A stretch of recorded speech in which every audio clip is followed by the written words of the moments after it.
imagine if you had those three things: energy, somebody to be accountable to, and then that consistency. And I call consistency the ultimate force multiplier, right? You can have focus, you can have energy, you can have time in those parentheses, but that consistency is on the outside. And if you're just consistent day in and day out, man, it's the ultimate force multiplier. The issue is you don't know when all of a sudden it's going to multiply. So that's why so many people stop from being consistent. Welcome to Elevate, the masterclass where we dissect the elements of exceptional achievement and lifestyle design with a focus on personal growth and real estate investing. Now, here's your host, Tyler Chesser. Elevate Nation, welcome back. This is Tyler Chesser. I'm so thankful to have you here, and I'm blessed and grateful to be sitting with Jeff Wickersham today. You are going to learn about how to create the identity that exceeds your potential. Exceeds it. Because you know what? Sometimes our potential is average, and we don't want to be average. We want to be elite. We want to be high performers. We want to be peak performers. We want to create a future that is greater than anything that we would have ever imagined. And today's episode is for you if you want to expand, if you want to grow, if you want to live a life of fulfillment, if you want to grow your real estate portfolio. It comes down to your mindset. It comes down to your identity. And what we're talking about today is forging an identity that has limitless potential. So there's a lot of clues in today's episode. You're going to learn so much. Elevate Podcast is all about mindset, mind expansion, and personal development for high-performing real estate investors. Today's episode hits every single one of those categories in a very, very deep capacity. I'm your host, Tyler Chesser, and I'm a professional real estate investor and entrepreneur. It is my job to decode the stories, habits, and multifaceted expertise of world-class investors and other experts to help you elevate your performance and lifestyle. Are you ready to take it to another level? It is time. Let's raise the bar today. And before we dive into this episode, I want to invite you to pay the fee. The fee is to pay it forward. Share this episode with someone else. All you have to do is grab the link, send it in a text message and an email on social media. I don't care. Send it in a snail mail, whatever you need to do to pay it forward. If you've done that in the past, thank you so much for doing that. We just invite you to do that one more time today. And it means the world to me. It means the world to our team. And also it helps us grow, which is vital to the future of this podcast. So I want to encourage you to share this episode. And if it's your first time listening to Elevate, welcome. We are also inviting you to pay the fee as well. Once you see the massive value that we are adding to you, we're asking you to give that gift to someone else as well. So without further ado, let's dive in. And also I want to ask you to give us a rating, review, or subscribe or follow Elevate Podcasts on wherever it is that you listen or watch podcasts, because you can watch us, you can listen, you can do whatever you want to do. We're out there. And so let me introduce you to Jeff Wickersham, who is a sought after mental toughness and peak performance coach who helps guide clients intentionally to step into the best versions of themselves and unlock that inner hero waiting to be unleashed. Jeff is a #1 best-selling author, Tony Robbins Award winner, podcast host, speaker, and creator of the 4-step morning fire methodology. He recently completed his second David Goggins 4x4 by 48 mile run, has meditated for 1,753 straight days, and he's taken an ice bath or cold shower 1,408 straight days. If you have that itch that you can be more, do more, but that you want more, Jeff can help get you there. Let me spit that one out for you, Elevate Nation. You can find Jeff at themorningfire.com. Without further ado, please enjoy this very, very insightful conversation with Jeff Wickersham. Jeff Wickersham, welcome to Elevate, my friend. How you doing? Tyler, I am doing fantastic. Thanks for having me. Super excited to have you on the show today. Appreciate your energy.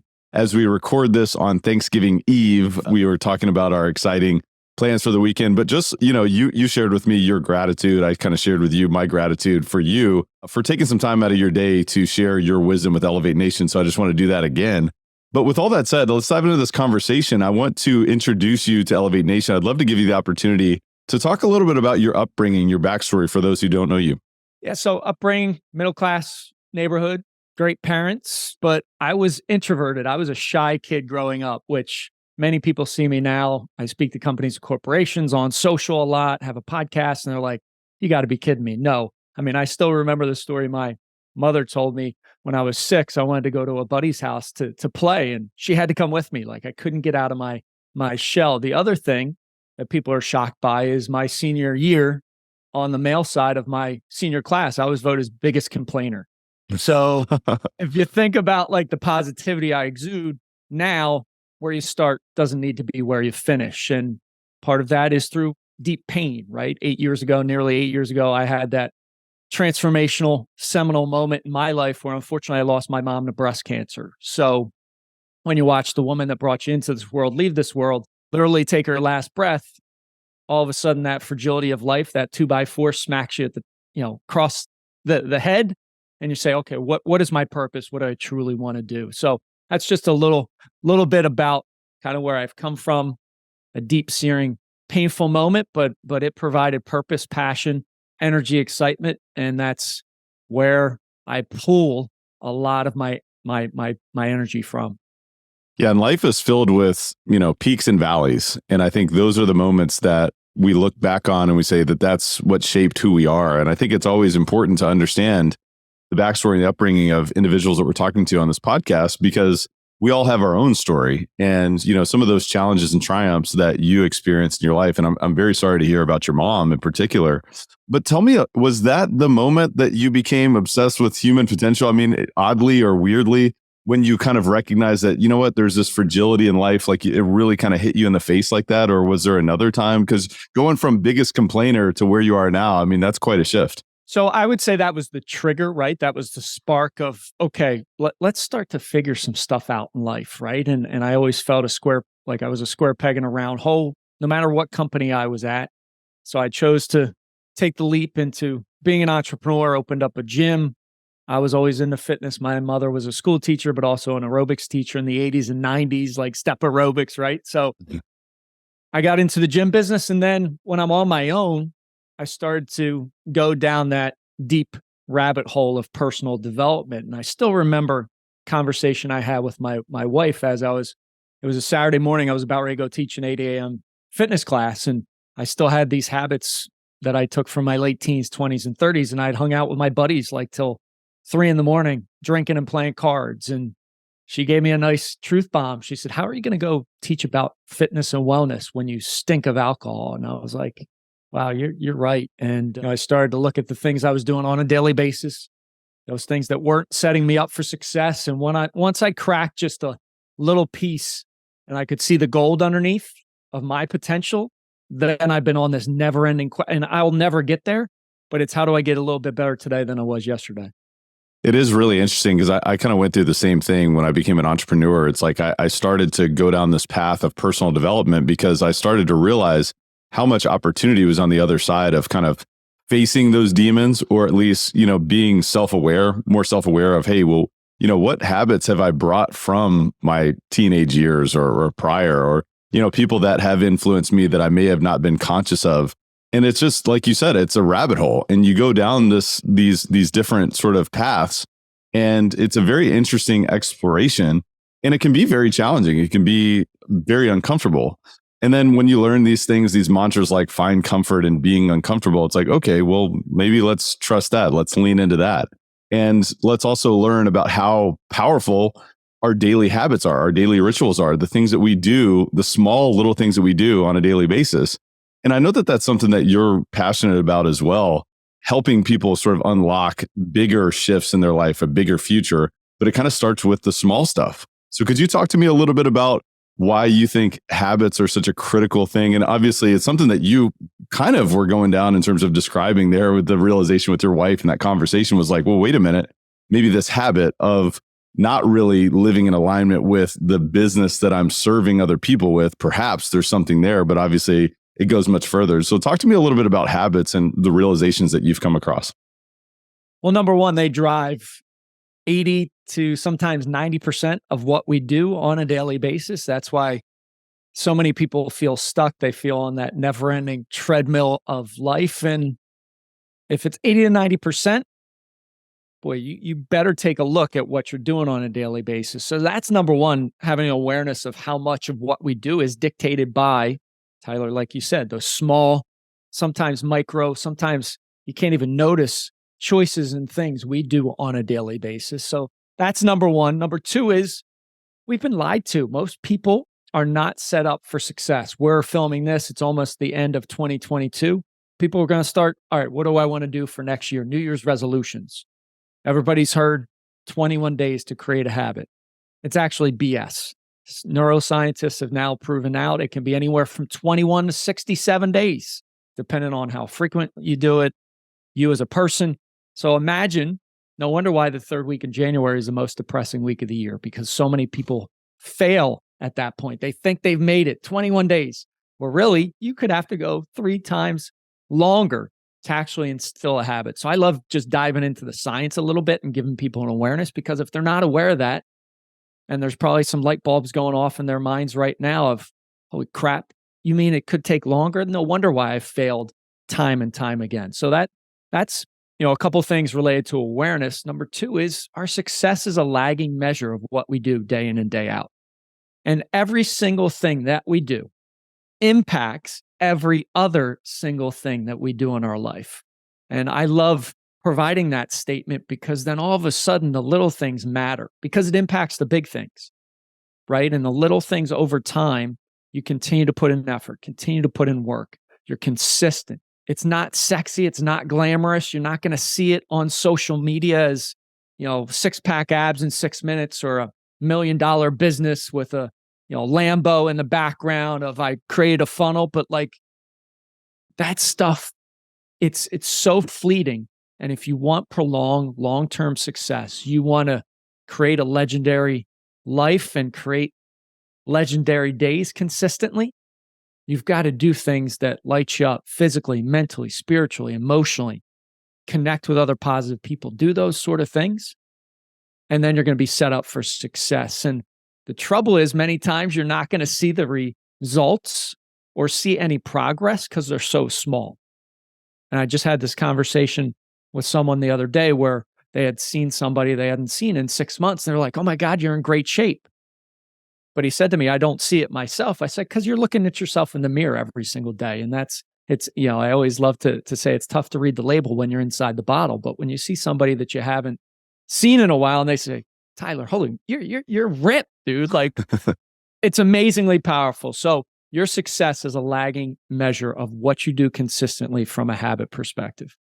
I couldn't agree more. It was one of those books that really opened my eyes to this, was this book called The Slight Edge. I read this early on in my kind of personal development journey, where I was going down these rabbit holes. I'm like, yeah, I hear that these little choices are important and that kind of thing. And, one of the things that he talks about in that book is that a lot of our habits, or a lot of our choices and daily decisions, these are really what sort of compounds, but ultimately a lot of things are either they're easy to do, but they're also easy not to do. Like, think about like French fries. Like, you go to the restaurant, it's like, you want fries or you want a side salad? And, it's easy to order the fries, no question about it. But it's also easy not to. And when you realize that, it's like, well, wait a minute, if that's the case, then how interesting is that? So let me just kind of work through that thought process. And when you recognize that these daily micro decisions turn you to one sort of compounding result in the positive or the negative, I mean, that's when it really starts to turn around. The other thing that he shared in that book, and I believe it was that book, was he's talked about Keystone habits. That may have been a different book, but Keystone habits. And there's like these cornerstone things that cascade, and they're dominoes into other habits. I'm sure you've found that yourself. Obviously, you've got a fitness background, and obviously you continue to engage in your own personal fitness and so forth on a daily basis. But what other keystone habits have you found to be important in your life? So I've got 4 that I do every single day, regardless of if I'm traveling, on vacation, for work, wherever I'm at. And they happen early in the morning. 3 I do right away. 1 I get in once I'm ready to get a shower. But number 1 is I drink a full glass of water, right? We are dehydrated at night. The longest stretch we go without water is when we sleep. So rehydrating the system, it's a great way to kickstart your energy level, right? Full glass of water, pretty easy to do. But I would say you need to prepare the night before. And people are always like, you want me to get a glass of water out? And I said, okay, let me take you through the scenario. And this will go back to what you were talking about, easy to do and easy not to do. So imagine this scenario. You go downstairs, you go open up the cabinet. There's not a clean glass for you to get a water. That's the first opportunity for your mind to take that easy route. And the mind wants to take the easy route and say, you know what, Tyler, this is too difficult. Screw this water thing. Let's just go check the news or check social. All right, let's say you fought through that and you go to check the dishwasher, but your significant other didn't push the dishwasher all the way in to wash it. There's another opportunity for the mind to say, you know what, this isn't easy enough. So prepare for success the night before. Glass of water is that first keystone habit. Love to get in. Number 2 is move. A lot of people say exercise, movement. I like to just put it as movement overall. You can go for a walk for a minute, 2 minutes. I love to do push-ups, sit-ups, and air squats when I wake up. We are physical beings. We want to tap into our life force, the power that we have inside, the energy that is ready to flow through us. You need to move the body, right? We need to move. So don't make it overly complex. Move the body. Could be going up and down your stairs, could be going for a walk, burpee, whatever you want to do. And it doesn't need to be 50 minutes. Do it for 2, 3, 4 minutes. And all of a sudden that blood's going to start flowing. You're going to wake up. Number 3 is meditation, right? Taking some time to breathe, focus on your breath, quiet your mind. I think today for me, I'm almost up to 5 years straight of 10 minutes every single day. I think today was 1,796 straight days of meditation. Sitting, breathing. You can do it guided if you need to. I still do guided meditation because my mind, I'm an entrepreneur. I'm creative. It goes every which way. I like somebody saying, come back to your breath and centering. But again, you can make it easy where take 3 breaths in, breathe in 6 count to 6, hold for 2, out for 7. You do that 3 times, you've meditated. By counting, your mind can't focus on other things. So that would be number 3. And number 4 is I love cold exposure. Ice bath, ice walks, cold showers. I'm 4 years plus of doing those. I love going through that, not only putting myself through the physical stress, but what am I doing? I'm hitting the mindset gym because I'm up in the Northeast outside of Philadelphia, Pennsylvania. It gets cold in the wintertime. That shower is ice cold. What does my mind say? Jeff, you're crazy. What are you doing getting in here? What do I say to my mind? You're either with me or you're not, but I'm getting in that shower. And by flexing that muscle on a daily basis, all of a sudden, and so many times we're battling our mind, all of a sudden my mind is my ally and says, okay, he's doing this, we're going with him. And the science behind our negativity is crazy. I mean, average adult has 60,000 thoughts per day. Of those 60,000, 80 to 90% are negative. 80 to 90% of those negative thoughts, 95% are repetitive. We hit the physical gym. We don't hit the mindset gym. We don't hit that confidence gym, that courage gym. By going in that cold, telling my mind, this is what we're doing. You're either with me or you're not. I flex that mindset muscle a little bit. So water, movement, meditation, cold exposure are 4 keystone habits that I've been doing for 4 years plus here at this point.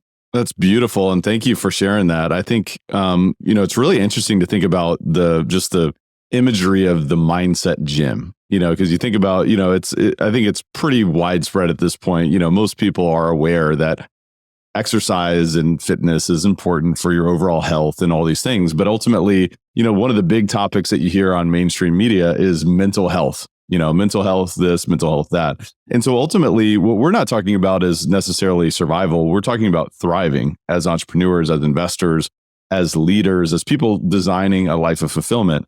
And so when you talk about mindset gym or really working that muscle, when it comes to cold exposure and other things, I'd actually be curious. I mean, how else would you engage in some sort of a mindset gym? I mean, in my opinion, in some capacity, it could be just really showing up and being willing to work through hard things, having hard conversations, reading books, having conversations like this, listening to podcasts. But what else would you consider to be sort of the mindset gym? I call it my rainy day mentality, right? And I like to give this scenario. All right, I'm going to put a 5-mile run in. I open up the garage and it's pouring rain out. Now, 99.9% of people would say, all right, I can't run today. I love to say that is a trigger to say, I absolutely need to run because that's a rep. That's a mindset rep. And I go out, it's miserable to start, but I start moving And you know what? Once I get through that, once I get past that, the conditions weren't right, I feel freaking fantastic. And so many times we're stopped by external factors, conditions aren't right, the T's not crossed, the I's not dotted. When we know deep down that we should move, we know that we have this potential inside, and maybe we're a little unhappy, unfulfilled because there's a gap between where we're at and where our potential's at. So that rainy day mentality, when conditions aren't right, it's like, okay, I'm not going to let them dictate what I'm going to do. I'm going to stay true to who I am, true to the commitment I made to myself. And when you are true to the commitments you make to yourself, it builds a heck of a lot of confidence and courage internally to be able to know that when I say I'm going to do something, I'm actually going to do it. It is cool how the activity of doing something like that communicates to your subconscious mind and to your identity that even if the conditions are not right, I still move. And when I move, I've proven to myself that it doesn't matter if the conditions are not right. And I think about like investors as an example. It's like, well, wait a minute, the market's too hot. The conditions are not right. It's not right for me to go out and grow my portfolio. Or, wow, there's a lot of problems out there and the market's tanking. The conditions are not right for me to make a move right now. So pencils need to be down. So it's almost like these type of endeavors are the communication, and it's building the fortress of that identity that says, no matter what, I move, and no matter what, I succeed because I continue to course correct. I continue to find new opportunities to push forward. It's like, I truly believe, and I'd love to hear your thoughts on this, that there's no such thing as stagnation. You're either growing or you're receding or you're dying. And so, ultimately it comes down to, I feel like it's that conversation that you're having with yourself and your subconscious mind. But the other thing that I think is a critical piece, and one that I'd love to get your take on, is just the energy required to be an entrepreneur, to be an investor, and to build a fulfilling life. I feel like you've got to show up with high energy, but you've also got to show up with sustained energy and be aware of the energy that you're showing up with. Because I don't know about you, man, but a lot of times it just starts with that self-awareness. But what do you think about the sort of the thought process around energy? A lot of what we've already talked about, I feel like are catalysts to support the growing sort of ongoing energy. But is there anything else that you would say about that? Yeah. So I know you mentioned first growth versus going backwards. I fully 100% agree with that, right? There is no staying the same. You are either getting worse or you're getting better. You're either stepping forward into growth or retreating into safety. So that is a choice. And we talked about habits when we started out. Like those are micro choices you make every single step of your day, and they compound over time. And we are wired for comfort. We're wired for ease. The mind wants to tell you, hey, go sit on the couch for 4 hours. Don't do anything. Eat this junk food. Don't exercise. Like that's the way the mind is wired because it doesn't want to put forth the effort. But you're either growing or you're getting worse. So I 100% agree there. The other question related to energy. Energy, we are energetic beings. If you want to be successful, I fully believe that is the number one virtue, energy, zest, value that you should get dialed in to be able to run very fast, right? Let's take today, for example. I didn't sleep all that great. Usually I would beat myself up. I woke up at 3:15. Restless. I was going to get up at 4:45. About 4 o'clock, I said, you know what? I'm just getting up. I'm giving myself grace. My body's just ready to wake up. Got up, banged out 100 pull-ups, 500 push-ups, did a 45-minute workout, trained somebody. By 7 a.m., I'm done that. Went for a walk, filmed some videos for my social content, breakfast, coach. 9 a.m., I have gotten so much forward momentum. And we can't run fast if our bodies and minds aren't equipped to do so. So the physical piece, that energy you bring, and let's be honest, people want to be around positive energy forces. I always relate it to, I coach both my sons in football and basketball, like coming out of the huddle. Imagine an inspirational coach and all of a sudden you're connected with your teammates and you run out of the tunnel and you're ready to kick butt and you're ready to take on the world. That's what energy provides. And the more you can cultivate it, obviously, when you start your day, prepare for success the night before, stack wins in the morning. But then get some things in throughout your day, right? I love to do push-ups before Zoom calls. Why? It amps my energy up. Could be as easy as air squats, could be sit-ups, could be whatever you want. You do that, you're going to show up more powerfully. I'm recording this podcast while standing. I've got a stand-up desk, so I'm not sitting much of the day. Helps with my energy level. I take a power nap almost every day in the afternoon. 23-minute nap helps build some more energy. There's typically a lull after lunch. That's nothing wrong with you or with me. That's the way we're wired. We're not wired to hammer work over and over and over again. You got to take little breaks. It's like filling up a glass of water. Eventually, you fill up that glass of water, it spills out the sides. You need to take a 5-minute break, take a power nap, pour out that glass, you'll be ready to go again. So those are the little things that can help cultivate energy. The other thing I would say, you mentioned it, podcasts, YouTube videos, books, courses, whatever you can fill your mind with. And I do this from the moment I'm waking up, right? When I'm exercising, I'm from Philly. I love the Rocky montage. I have a YouTube video with all the Rocky, training scenes in there. What does that do? That gets me in the state like, okay, hey, let's go. And then I'm listening to YouTube videos as I'm working out.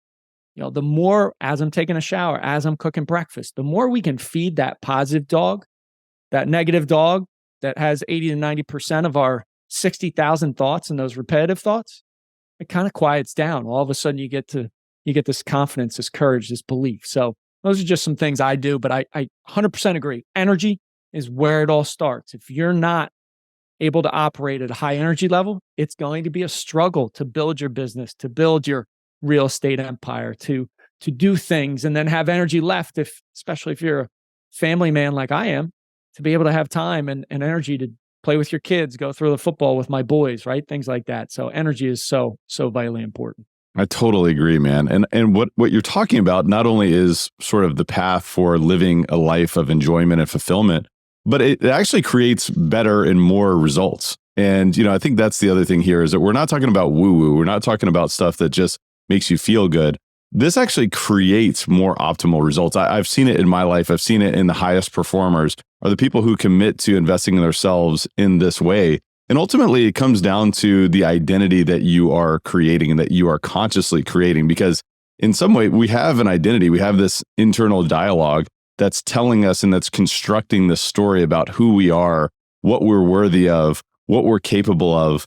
And what we're talking about here is we're about creating that dialogue so that we can be conscious of the future that we're creating as a result, because that energy is felt by people all around us. And it's obviously felt in our own decisions and the decision to do something to create momentum or to, create stagnation or to create sort of something that's going in the opposite direction. And by the way, something on momentum that's important is that an object that's in motion tends to stay there. Right? When you were talking about, hey, this morning you didn't feel great. It's like, well, you chose to move forward. You chose to take action because of these habits that you've installed for many, many years. But ultimately, that momentum continues to carry you forward. And I think that's really interesting. One of the things that you shared with me is that you've got kind of a bookend type of an approach to your day in terms of starting with defining your identity when you wake up and then bookending your days on the back end in the evening. Could you talk a little bit about what that looks like? Yeah, absolutely. And I appreciate you asking me that. So many times we're not preparing for success at night. We're tethered to our phones. We're watching Netflix. We're watching TV. We're digitally distracted. So one of the things I love to do is have a digital sunset where I'm turning off electronics. I'm preparing for a good night's sleep, right? It's typically around 7 o'clock. I have contacts. I take out my contacts. I put on my glasses. I have blue light blockers built into my glasses. So that starts the production of melatonin, the sleep good vitamin that helps you get some deep, restful sleep. I'm preparing my clothes out so I know what I'm going to get into when I wake up, right? My water's out, ready to go. I write notes to my sons every morning and put them outside their door. Those notes, my Post-it notes are there. The envelopes I put them in are there. I have a gratitude journal. I have the Bible. I have all those things that I do to stack wins quickly when I wake up the night before. And why? Because I don't want to expend any mental energy on where's my gratitude journal? Where's my Post-it notes? Have it all ready so you can stack these wins so quick that you're going to feel tremendous progress, right? And that's at night, preparing for success in the morning. So important. Talked about stacking those wins. One of the other things I love to do, and you mentioned it, defining my identity. So many times we let our feelings dictate the actions we're going to take. And that's no fault of our own. When we're younger, most times our parents ask, "How are you feeling?" "Well, I'm not feeling this great today, Mom." "You know what? So don't go to your friend's house. Take it easy on the couch." Okay, that's fine then. But what is happening is we're programming a subconscious mind to listen to how we're feeling as adults. So when we have some of those negative thoughts creep in the morning and we listen to our feelings because we've already been programmed to do that, we don't take the action we know we need to take. When we don't take the action we know we need to take, what does that do to our identity? Well, it's a downward spiral, right? We feel worse about ourselves. We're somebody who doesn't follow through on our word. We didn't do the things we know we should do. Where I like to reverse it, flip it on its head and say, all right, what's my identity? Let's say energy. We were talking about energy just recently. I define my energy every single day. I'm a world-class athlete. Well, if I'm a world-class athlete, what action do you think I'd take? A world-class athlete, even if they weren't feeling 100%. And some days you're only 70%. But if you can give everything you have at 70%, that's a win. But defining myself as a world-class athlete, I take action upon it. All of a sudden I feel great. And then I spiral upward versus the other way when we're listening to our feelings. So defining your identity. And I love energy, work, and love. Energy is a world-class athlete. Work is I'm a CEO of a $10 million company. And then love, I'm dad and husband of the year. Now, it doesn't have to be what's right now, but you're future pacing your success. I'm sure people have heard fake it till you make it. I hate that because you're basically lying to yourself. It's much more powerful to say, I am future pacing my success. I'm going to act today as if I'm that person because that's where I'm headed. Imagine how much more powerful you'll show up in the morning. So that's a little bit about the bookends and then why identity is so important to define every morning. That's really, really good stuff. And I think it's a call to action for the listener to say, what is your identity statement? And to your point, it's not I am this, it is I am creating this, perhaps, right? It's I'm future pacing so that your mind doesn't feel like it's being lied to. And so that you are reminding yourself about where you're going.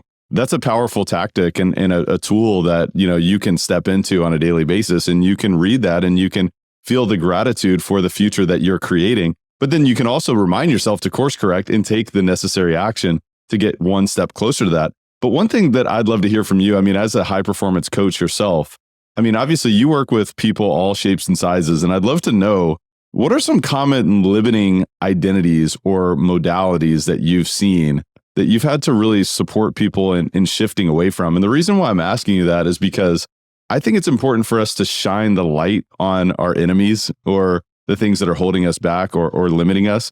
And it starts with our belief system. It starts with our mindset. It starts with really that identity that really has been forged in some cases by media, by our parents, by our friends that we grew up with, by the people that we hang out with now, by our bosses or whatever, right? So what are some of those, maybe some parallels or not parallels, but patterns that you've observed over the years in terms of limiting modalities that you've heard from clients or otherwise?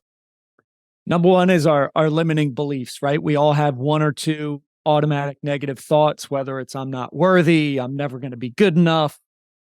And we've taken those from our childhood, our upbringing, no fault of our own, but they're playing over and over again in our mind. So that would be number one. Number two is to unlearn everything that you've learned, right? And that's so important. Because many things of what we've learned, talk about the 21 days to create a habit. I just spoke to a group. It was 125 people. I said, who knows how many days it takes to create a habit? And somebody said 21. I said, how many believe that? Almost 95% of the room raises their arm.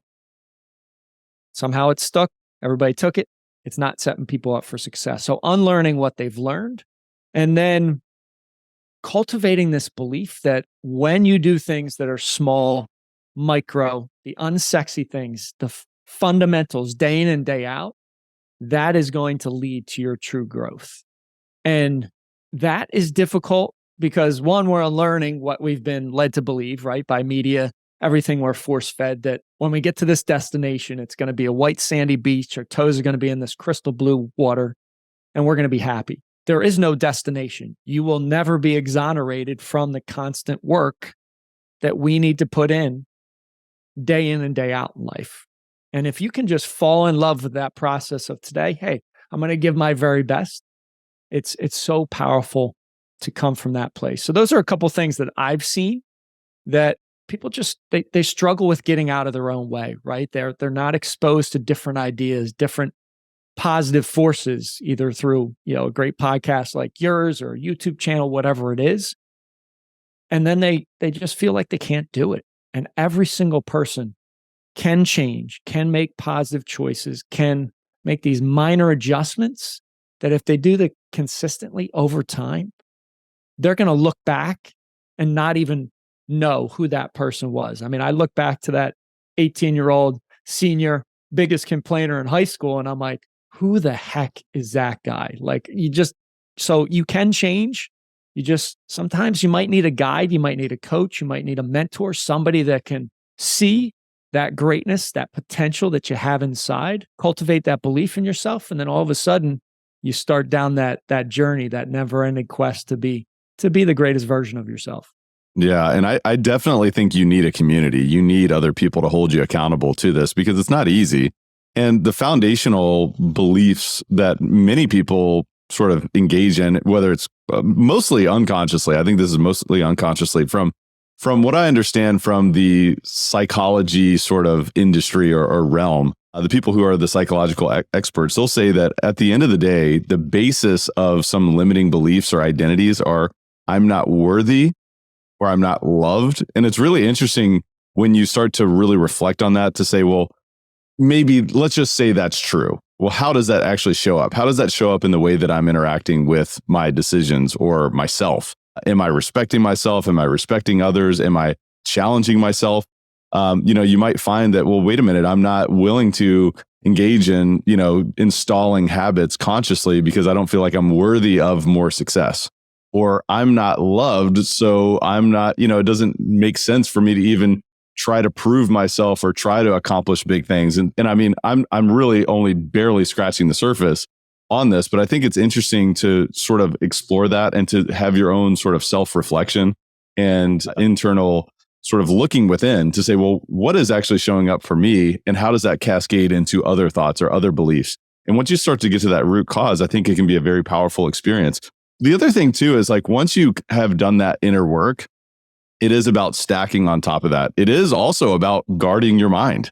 It's about also planting new seeds of new possibilities.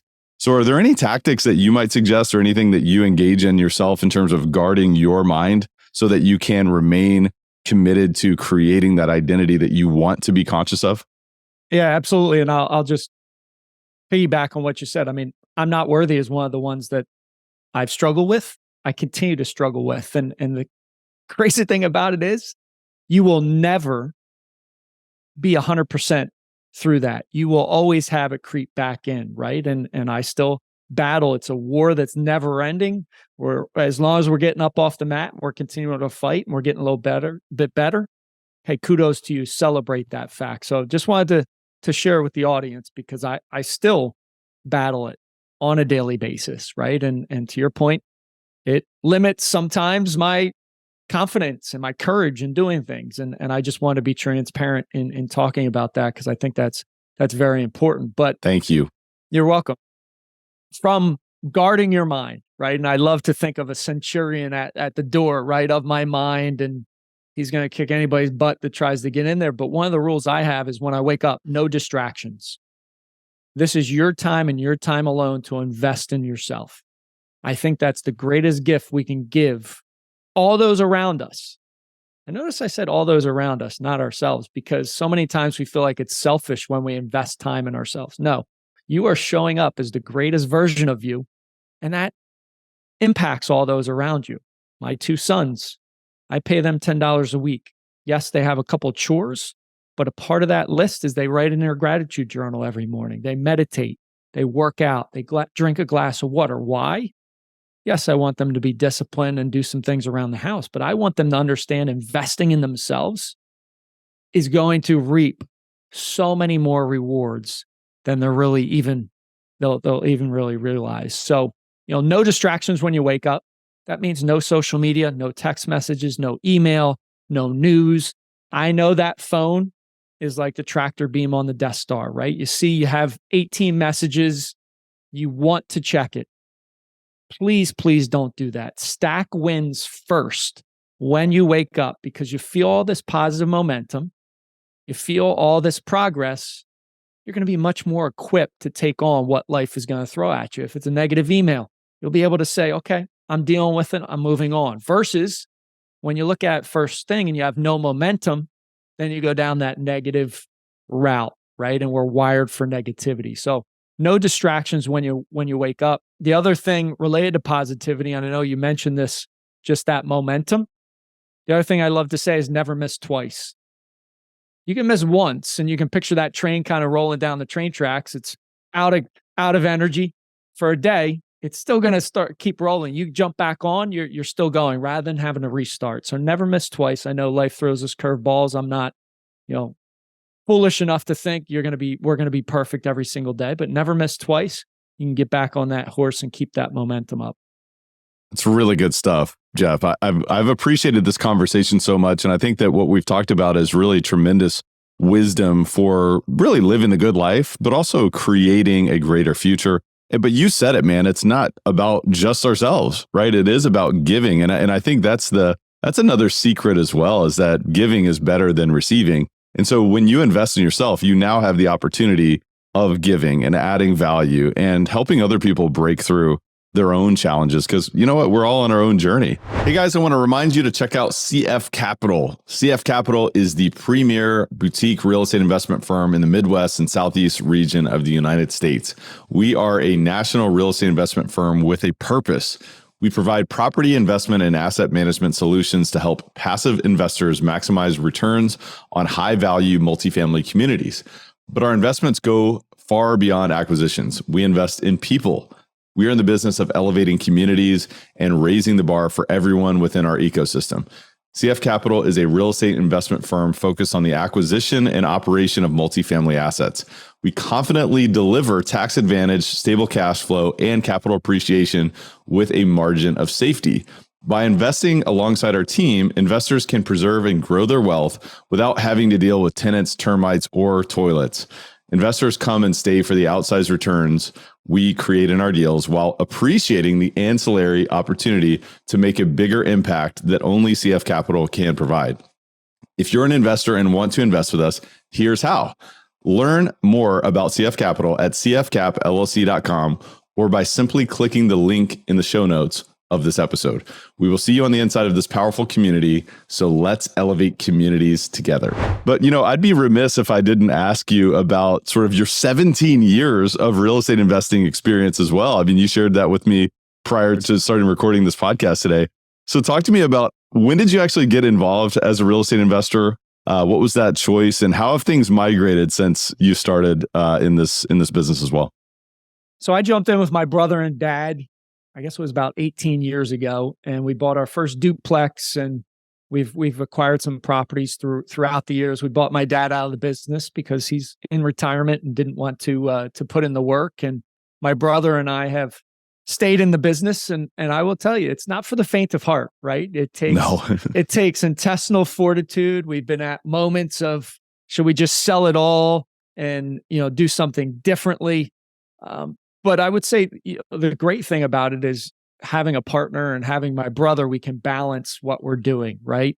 And it's been a great learning experience. I mean, when I started out in real estate, I couldn't do too much around the house, right? But then all of a sudden, I had 6, 7, 8 properties where I'm going to go up and do the work myself. So I'm replacing garbage disposals. I'm doing some electrical work, right? I'm checking out YouTube on how to do things, and I learned where I'm much more handy today than I was back then. Luckily, we're at a point where, we have maintenance guys that do a lot of the work, but it's been It's been a wild journey with its ups and downs, just like life in general, but a great way to passively, a little bit more now. Back then it was all actively, right? growing the business and moving forward. So I still love it and appreciate it for sure.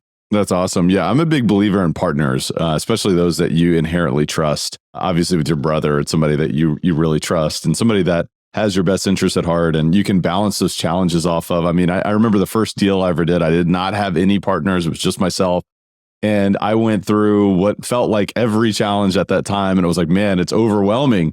But, it also pushed me down the path of really a lot of the content of the conversation that we've had today is challenging yourself before you engage in challenge and sharpening your own axe before you go and try to cut down that tree. And so there are tremendous values in the challenges that we face as investors and, the problems that we engage in. Problems, I've talked about this extensively. Problems are gifts, and there are ways of obtaining those gifts. So thank you for sharing that, Jeff. I appreciate that. I want to transition into the rapid fire section of the podcast. It's called the Rare Air Questionnaire. It's all about being uncommon. Frankly, I'd love to see what we talked about today become more common in today's society, but it's still pretty uncommon. And so as we continue to push down this path, I'd love to ask you a few questions. If you had to point to 2 or 3 of the most impactful books that you've read over the past few years, what would those be and why? The Energy Bus by John Gordon. We talked about energy today. I mean, it's a short read all about this positive energy force, how to cultivate and then how to guard against energy vampires. That's a great one. Can't Hurt Me by David Goggins. So I've ran his race 2 years in a row, the 4x4 by 48. Not only is his book a good read, if you like it, if you listen to Audible, he gives little snippets in between the chapters, which is fantastic. And it's insights that's not in the book. That's pretty wild. So that would be number 2. Also love the 4 Agreements by Don Miguel Ruiz. That's a great short read to have some impact in your world. Absolutely. We'll put links in the show notes as where the listeners can find those books. Thank you for sharing that. Aside from what we've already talked about today, Jeff, and this may be challenging because we've talked about a lot, what is the biggest way that you elevate your life on a daily basis? It's just that consistent daily work, right? And being okay with some days you're going to be at 100, some days you're going to be at 70%. And when you're at 70%, acknowledge that, give yourself grace, don't beat yourself up, but just give everything you can to that 70%. So when you have that mindset that, hey, every day is going to require work, that's that constant work, and give yourself a little bit of grace, those are powerful forces that combined can really cultivate that endless energy. Absolutely. And I want to just quickly follow up on that, because when you're at 70%, let's just say that that's how you're feeling that day. And we've talked about a lot of this stuff and, pushing through and being resilient and being persistent and all these things. But talk to me about sort of your thoughts on this. I mean, if you're 70%, it's like there are certain tasks or projects that require 100, 110% energy and focus, but maybe that day is not today for you for whatever reason. Do you try to shift your priorities to say, hey, maybe this task or this project is going to require a little bit less energy, so let me just kind of lean into this and give myself a bit of grace, or what? Anything else that you might suggest? Yeah, I do, right? Where there's kind of a big 3. What are those 3 things I need to accomplish today, want to accomplish, and I get to accomplish? And then if I'm at 70%, maybe those things that I should get to it, but it's not a must in my business or personal life, then I'll let that fall to the next day, right? So when you can focus on, I love the power of 3, right? Those 3 things, get them done early, give everything you have. Then some days you might be at 70 and that might be the only thing you can do. Absolutely. Win the day, and that puts you in a position to potentially win the next day, which then puts you in position to win that week, which then puts you in position to win that month, that quarter, that year, that decade, so on and so forth. So it is those micro moments, but it is that continual stacking. But man, that's really, really good stuff. What's the biggest way that you elevate others around you, Jeff? Provide them with energy, accountability, and just that consistency. I mean, imagine if you had those 3 things: energy, somebody to be accountable to, and then that consistency. And I call consistency the ultimate force multiplier, right? You can have focus, you can have energy, you can have time in those parentheses, but that consistency is on the outside. And if you're just consistent day in and day out, man, it's the ultimate force multiplier. The issue is you don't know when all of a sudden it's going to multiply. So that's why so many people stop from being consistent. Man, Jeff, I want to acknowledge you for going from the biggest complainer to now being this guy who's not only showing up with genuine energy, and I've appreciated our communication up leading to this podcast of, hey, I'm here to serve. I'm here to serve the listeners, provide value to the audience. And you genuinely have done that today. So I just genuinely wanted to show you my appreciation and acknowledge you for that. But this has been a phenomenal conversation. Do you have any parting thoughts or words of wisdom that you'd like to share with Elevate Nation? One, I love the interview. So grateful to be on. Last parting thought is, today is a gift you will never get again. So how will you choose to use it? Today is a gift you will never get again. So how will you choose to use it? Drop the mic, my friend. I love it. Tell the listeners where they can find you, where they can learn more about you. And by the way, we will be putting a link in the show notes as to where the listeners can receive a complimentary 20-minute coaching call for Elevate Nation. So just check the show notes for that. But Jeff, where else can the listeners find you? They can go out to my website. It's www.thetechemorningfire.com. Got a ton of content out there. I'm out on all major social platforms. Got a podcast, Your Hidden Edge podcast. They can check that out. Or if they wanted to get that blueprint that we talked about, Bookending Your Days, my book's out on Amazon, Rise, Fight, Love, Repeat, Ignite Your Morning Fire. Outstanding, my friend. Again, we'll put all those links in the show notes. Jeff, until next time, thank you so much for being on the podcast. Tyler, thanks so much. Elevate Nation. Jeff Wickersham bringing massive value today, as always. And I think you could tell there's a lot of genuine approach to adding value from Jeff. So I just want to thank him again. And one of the things that really stood out to me was just his willingness to be vulnerable in that conversation, to say, you know what, I have this belief that I continue to fight with, that I'm not worthy. I'm like, man, that's really cool that he brought that up. And I hope that you saw that as an opportunity to really engage with this genuine individual. And also saw that as an opportunity to say, well, I'm not broken if I have this deep feeling of the same capacity, right? That I'm not loved or I'm not worthy or whatever. You may not be able to totally get rid of some of these things, but you can continue to battle and win that battle on a daily basis. And I think a lot of what we talked about today is the methods and the tactics and the how-to win that battle and to overcome and to become greater than your circumstances, to be greater than your environment, which, by the way, your environment perhaps is what caused that belief. It's not true. It's BS. Tony Robbins calls it a belief system, or the acronym is BS. You know what that acronym also stands for. And so once we look at these beliefs and we say, well, wait a minute, now I have a choice. Well, then what is possible as a real estate investor? What is possible as a creator? What is possible as a partner, as a father, as a son, as a mother, as a daughter, as a sister, as a brother, as a human being, as someone who's looking to create impact, someone who is looking to design a life? What is possible when we engage in this battle, when we win this battle? And ultimately, again, it is about understanding, well, wait a minute, this is BS. So let's overcome. Let's step into some of the tactics. There's a lot here that we talked about that I think that I would encourage you to test out, to engage in, to install within your daily routine, your daily rituals. And ultimately, it is going to, I have no doubt, it has for me, it's created more results. It will create more results for you. It will allow you to achieve and surpass your goals.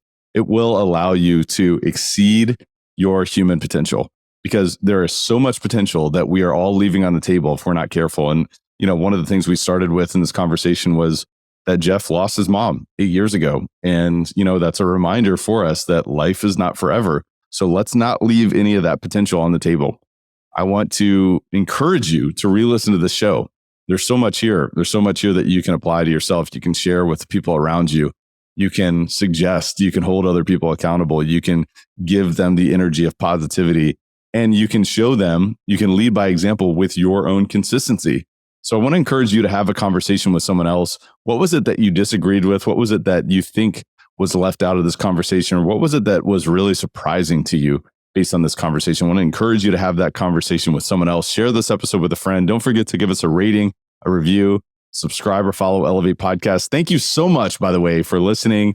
And we are so grateful for you. Until next time, Elevate Nation, we'll see you next time and have a great day. Thank you for listening to Elevate. If you enjoy this episode, be sure to rate, review, subscribe, and pay it forward by sharing with a friend. Most importantly, take this opportunity to elevate your results by taking immediate action on what you learned. For more, visit elevatepod.com.